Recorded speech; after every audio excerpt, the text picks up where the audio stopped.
Welcome sa Dries TV. Kung interesado ka sa ganitong news, huwag kalimutang isubscribe ang ating YouTube channel. Maraming salamat! Welcome back again sa ating YouTube channel mga kakimpaw, and sa update natin ito ang pag-uusapan natin ay tungkol sa mga importanteng kaganapan kina Kim and syempre kay Paula Avellino.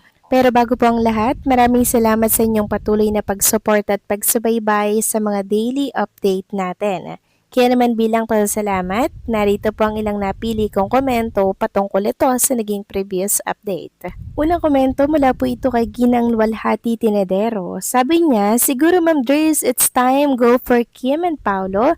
Let them go para mahanap nila ang nararapat sa buhay nila. Tulad ng career nila at makakasama sa buhay, hayaan natin silang mahanap nila ang sarili nila na makakasaya sa kanila. Habang buhay, hindi pa sila at ease sa buhay, parang may hinahanap pa sila. Maraming salamat sa komento, Ginang Luwalhati Tenedero. Yes, tama po kayo dyan. Hinahayaan naman natin si Kim and Paula Avellino kung ano po ang gusto nilang gawin, di ba?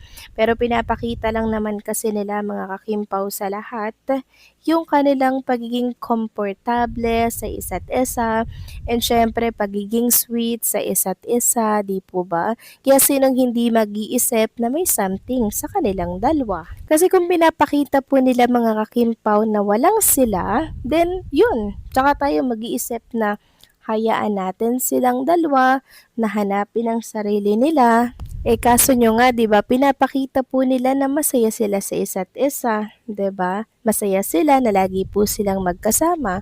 Kaya paano natin iisipin mga kakimpaw na meron pa silang hinahanap na iba kung sa pinapakita pa lamang nila very komportable at kontento na sila no sa isa't isa. Ang hirap kasi mga kakimpaw mag-isip, 'di ba? Kung taliwas naman yung pinapakita, 'di ba, sa atin. Sobrang saya nila mga kakimpaw, kaya hindi natin naiisip yung mga ganitong bagay-bagay. Siguro maging advance na lang tayong mag-isip, huwag tayong mag-expect ng something. Ganun po ba yan, Ginang Luwalhati Tinedero? Kasi kung ano man po ang desisyon ni Kim and Paolo, hayaan naman natin yun mga kakimpaw dahil hindi naman natin pinapanghimasukan ang buhay nila mga kakimpaw. Kung saan sila masaya, doon po tayo. Tayo lang naman yung mga fans, supporters, na kung saan sila masaya, doon po tayo. 'Di ba? So maraming salamat sa komento, Ginang Luwalhati Tinedero. God bless po and mabuhay kayo. Next comment naman mula po kay Ginang Norma Cole. Sabi niya, there's good day at sa lahat kung mga kimpaw tungkol sa kasal, ito na siguro ang pinakamasaya kong araw kasi natutupad na ang pinapangarap ng lahat, di masusukat ang kasiyahan ng Kim Paulandia. Abangan natin malapit na malapit ang mga bashers. Pagmumukhang kawawa, masusupal pa ang kanilang masamang layunin sa Kim Pao. Ipagdasal natin para kina Kim at Paulo, sana walang katapusan na lang pagmamahalan. Salamat, Grace. God bless always. Maraming salamat sa komento, Ginang Norma Cole. Yes, tama po kayo dyan. Walang sidlan ang ating kasiyahan pag ito po ay nangyari na, hindi po ba? Bless yung mga bashers. Baka mag-violet na po yan sa sobrang inggit and sa sobrang inis, 'di ba, kay Kim and Paolo Avellino. Kasi wala na po talaga silang magagawa para hadlangan pa ang tambalang Kim Pao pag nangyari to. Yan yung ayaw na ayaw po nilang mangyari, kaya kaliwat kanan po ang paninira at patikos nila kay Kim and syempre kay Paula Avellino. So maraming salamat sa komento, Ginang Norma Cole. God bless po and mabuhay kayo. So ito na nga, pag-usapan na natin mga kakimpaw, mga topic na nakalap natin sa hapong ito. At unahin nating pag-usapan ang ganap kahapon sa Cebu para po yan sa Julius Bake Shop na kung saan ay inatendan po ni Chinita Princess. Sobrang dinumog po ang event na yon ni Kim for Julius Bake Shop. At katulayan po niyan, kasama niya dito ang mascot ni Julius Bake Shop with MC, mga kakimpaw. At kung inyong mapapansin, ang background nila, sobrang daming mga fans at supporters ang talagang umattend, nakigulo, and nakijamming kay Chinita Princess.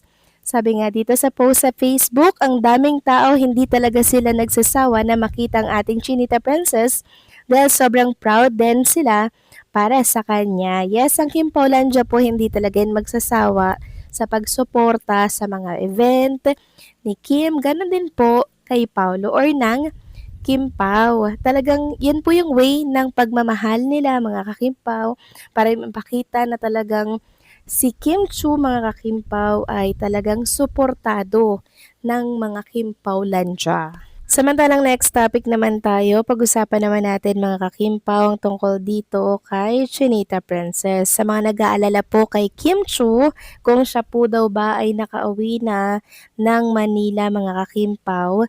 So kahapon nakita natin na bumalik na rin po si Chinita Princess sa Manila ata ang punta nila. I don't think so, basta nakasakay po sila sa airplane. At kung inyo mapapansin dito, todo text si Chinita Princess, todo chat para po i-update marahil si Paula Avellino na kung saan ay nasa Manila. Marahil isa din po si Paula Avellino sa mga nag-aalala kay Chinita Princess kasi kahapon 'di ba nasa Cebu po si Kim Chu para sa isang event ng kanyang ini-endorsong Julie's Bake Shop. So, 'di ba alam naman natin na may tensyon sa pagitan po mga kakimpaw ng US at ng Iran. So, kaya hindi po marahil mapakali si Paula Avellino kay Chinita Princess. Kaya kung yung mapapansin dito, todo chat din si Kim Chu mga kakimpaw para i-update si Paulo. Kasi syempre mga kakimpaw, yung mga karatig bansa natin nagkakagulo, hindi po ba? So, possible, 'di ba? Hindi natin alam na pwedeng may maligaw po diyan na mga racket, 'di ba? Eh si Kim Chu po nasa Himpapawid. So possible mga kakimpaw. Hindi natin masabi kasi yung pwedeng mangyari. Kaya mabuti na lamang po mga kakimpaw dahil si Kim Chu ay nakauwi na rin. Safe po siyang nakauwi mga kakimpaw ng Manila. Kasi kahapon parang panaka-naka pa lang po yung mga racket, 'di ba? Ngayon mga kakimpaw, sobrang dami na pong nagliliparan sa mga himpapawid, 'di ba? Kaya sana po matigil na po ang kaguluhan na to sa ating mga kalapit bansa, 'di ba? Kasi kawawa din naman po yung mga inosente, yung mga kababayan po natin doon, and also yung mga may pamilya, mga kakimpaw, 'di ba?